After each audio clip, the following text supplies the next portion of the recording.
Welcome back to the Deep Dive. Today, we're plunging in some really fascinating source material.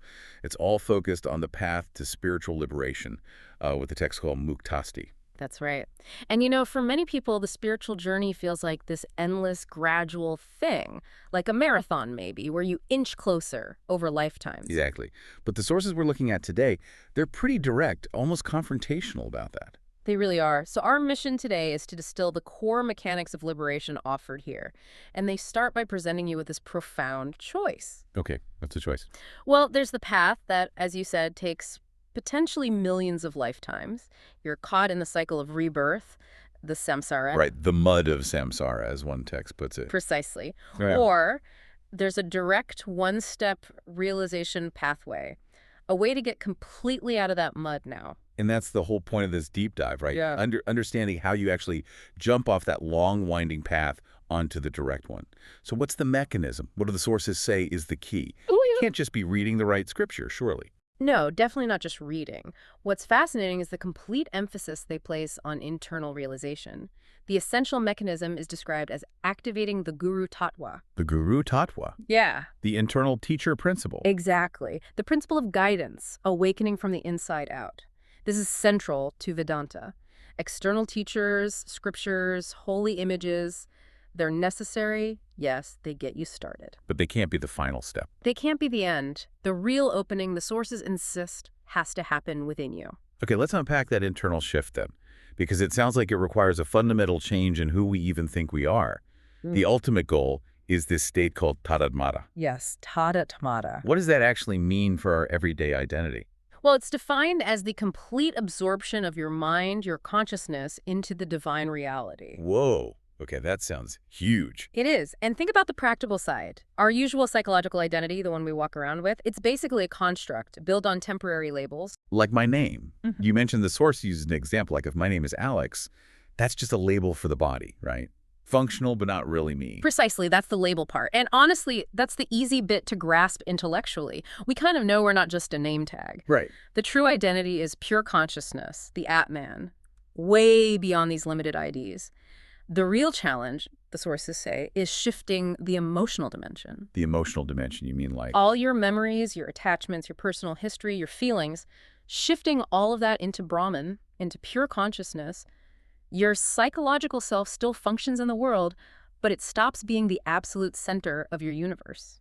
That sounds incredibly difficult. If I'm not my history, not my feelings, what's left? And this is where the ego check comes in, right? The Ankar check. How does the ego block this? The Ahankar. Its default mode is like a little stamp. It automatically stamps every single experience that comes in as mine. My perception, Yeah. my feeling, my success, my idea. Exactly. My failure, my action. That's the mechanism of entanglement. It keeps us stuck in that limited me. So the liberated state, Mukta, according to these texts, happens when that ahankar, that ego stamp, just stops. Does the ego vanish? It doesn't vanish, interestingly. It becomes transparent. The sources say instead of stamping mine, every perception, thought, action becomes transparent to that. Transparent to God, Bhagavan. Yes. The consciousness realizes that the divine is the ultimate experiencer, acting through this body-mind vessel. Think of it like clean glass. The glass is still there, but you're seeing through it, not focusing on it.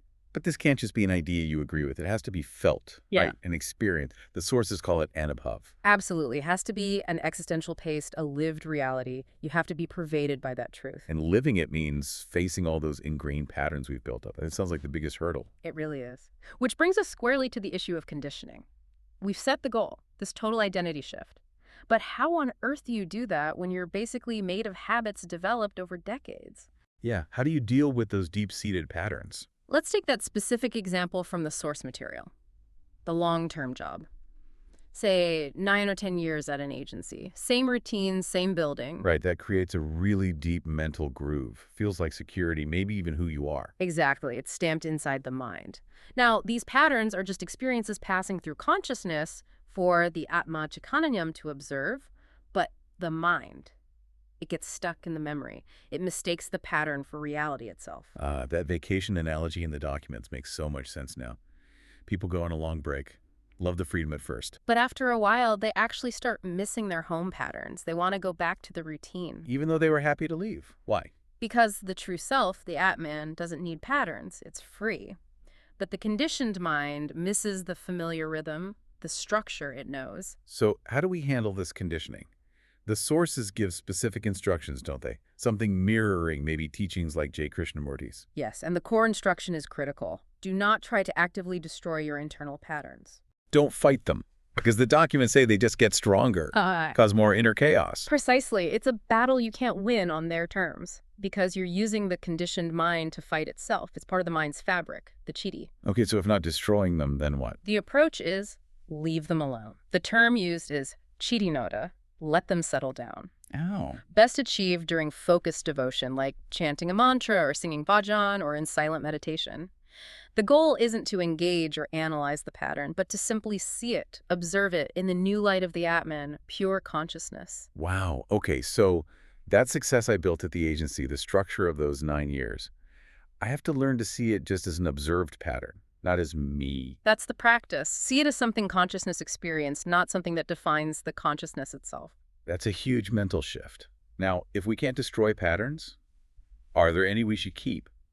Because just letting go of everything sounds, well, like it could lead to chaos too. That's a very important distinction. And yes, the sources are clear. Some patterns must be actively kept. Which ones? Those related to virtuous living, studying scriptures, practicing the 9 forms of devotion, the Navda Bhakti, and importantly, remembering holy places, temples, forms of God.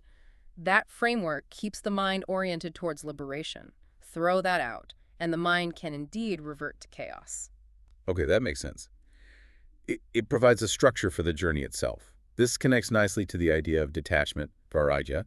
The sources link it to internal life stages, almost like an internal retirement, vanashram. How does vairagya work with patterns? Vairagya isn't about erasing your past or hating your experiences. It's about respecting life's memories and patterns, acknowledging they happen, but ensuring they are not something you're stuck in. So you see them, but they don't define your present or future. Exactly. The shift is ensuring your mental activities. The Sanskrit word is vig increasingly connect with paratma, the supreme self. It's like consciously redirecting your mental bandwidth away from the temporary patterns towards the eternal. Which naturally leads us to think about why this detachment, this vairagya, is so uncommon. The sources categorize people, jivas, into 4 types, and it seems most are stuck way before this point. Yes, the 4 categories are quite revealing. Most people, the text suggests, fall into the first 2 or maybe a mix. Let's go through them. What's the first one? The first is the pamar. This person is stuck in tamas, the energy of inertia, darkness, heaviness. What does that look like? It's defined by listlessness, maybe overeating, oversleeping, a real lack of internal drive or motivation, kind of zoned out. The documents even associate this state sometimes with high drug use or consistently eating spoiled, burnt, or lifeless food. It's a passive, downward state. Okay, that's tamas. Then the second category, probably much more common. Much more common, yes. This is the Vishai, stuck in rajas, the energy of intense activity, passion, desire. The go-getter. Exactly. The person driven entirely by external goals, chasing money, power, status, tasty foods, fancy cars, big parties, constant sense gratification. The texts call this type a bhukshu. Bhukshu. Yeah. Meaning one who's constantly running after sense pleasures. Yes, always seeking the next hit of external enjoyment. This bhukshu mindset, driven by rajas, really defines a huge portion of humanity according to these sources. But wait a second, you need some drive, some rajas, even for spiritual practice, right? How do the sources draw the line between that kind of productive energy and the Vishai's entanglement? That's a great point.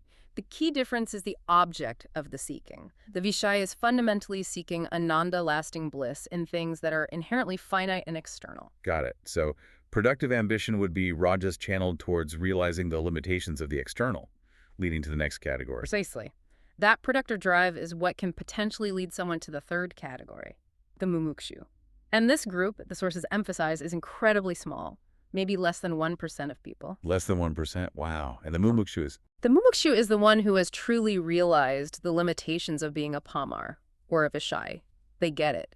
They understand deep down that endless material pursuits, sense pleasures, power games, they cannot, by their very nature, open the door to real, lasting ananda. So they genuinely want liberation, Mukti, that's their primary drive. That becomes their core desire. It's the crucial turning point from being lost in the world to seeking a way out. The fourth category is simply the destination. Here. The Mukta, the liberated being. Correct. The one who has achieved muktasti. It seems this realization is so tough because we keep diving back into the material world, thinking this time it'll deliver that lasting happiness. Exactly. But the sources are absolutely relentless on this point. Material experiences are always limited. They inevitably lead to saturation, to tolerance, not to infinite bliss. Like the examples given. Constantly chasing new restaurants, different drinks, more exotic world tours. It's enjoyable, sure, but it's bounded. It gets old. It does. The first-class analogy used in the material is perfect. Okay, you upgrade from economy to first class on a plane. Big improvement in comfort, right? Definitely. But if you flew first class constantly every single day for years, would that lead you to Ananda, to infinite bliss? No, it would just become normal, comfortable, maybe boring eventually. Exactly. Ananda is a completely different dimension. It's beyond the entire range of material experience, however refined. And that other example, obsessively watching your bank account number grow, that entire pursuit ends the second the body dies.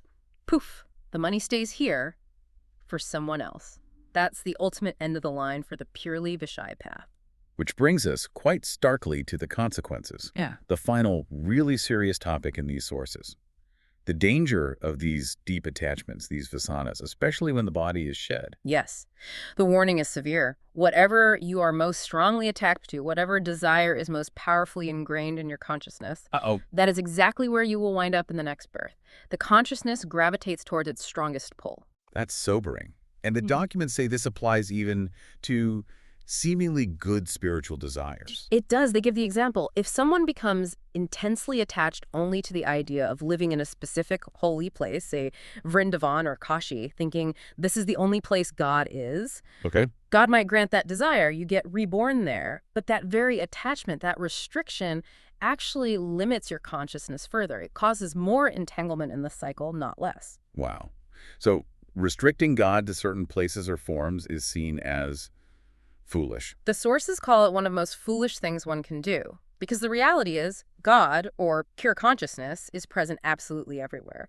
The goal isn't to cling to one spot, but to see the divine in everything. Which requires pure love for all, but non-entanglement. That sounds like the key. That is the liberated equation, as the sources frame it. And non-entanglement is incredibly difficult. They share that anecdote, remember? The father deeply attached to his grandchild. Oh, yeah, saying, you don't know what it means to be a grandfather, highlighting how these attachments well up from inside. Exactly. And that kind of intense emotional entanglement, the sources warn, can literally cause rebirth after rebirth within the same family line. Just to stay close to the object of attachment, maybe you come back as a family pet or a bird in their garden. Just to be near. Wow. Okay, so let's state that equation clearly again. Pure love for all, wishing well for all, but zero entanglement, not getting stuck with any particular person, place, or experience. That equals liberated action. It sounds simple, but it demands that constant ahankar check we talked about earlier. Always watching that tendency to stamp mind. It absolutely does. Yeah. And the sources issue a final, stark warning about where intense vasanas can lead if consciousness degrades. What kind of degradation are we talking about? If the desires are incredibly intense, say, for immense wealth and power, and a person really degrades their awareness through that obsessive material focus, the fall can be catastrophic. Catastrophic how? The example given was shocking. The billionaire example, yes. Falling from that height of human power and wealth straight into an insect body, like a queen bee or a queen ant. But why? That seems extreme. Because the internal vasana, the deep programming, was still intensely focused on being big, powerful, the ruler, the center of a vast organization. When the human form dropped, the consciousness, carrying that powerful but degraded desire, gravitated to the closest corresponding form of existence it could find, a localized, instinct-driven ruler entity. The intensity of the programming dictates the destination. That's a powerful image. So wrapping this all up, looking back at our deep dive, what's the core challenge here? I think the core challenge boils down to truly existentially accepting that all material experiences, no matter how grand, are limited. They will become saturated, they will get old. And then making that courageous choice. To shift gears. To become mumukshu, the one who prioritizes liberation, mukti, above all those temporary pursuits. Because our consciousness, the chipa, carries those desires forward when the body dies, creating the next one. Exactly. So the ultimate goal is to live now in a way that strengthens the connection towards mukti every single day, lessening the grip of those old patterns, cultivating detachment. Okay, so here's a final provocative thought for you, the listener, to take away from this deep dive, straight from the source material. It's about remembrance. We often think people will remember us when we're gone, but the sources suggest nobody really remembers us. They only remember themselves in relation to us, their own ego, their own attachments. Oh, that's blunt. It is. So the question becomes, if your goal is liberation, what attachment, what pattern, what internal program must you truly let go of today? Not try to destroy it, but simply leave it alone, stop feeding it energy to break that cycle. What needs to be seen in that new light?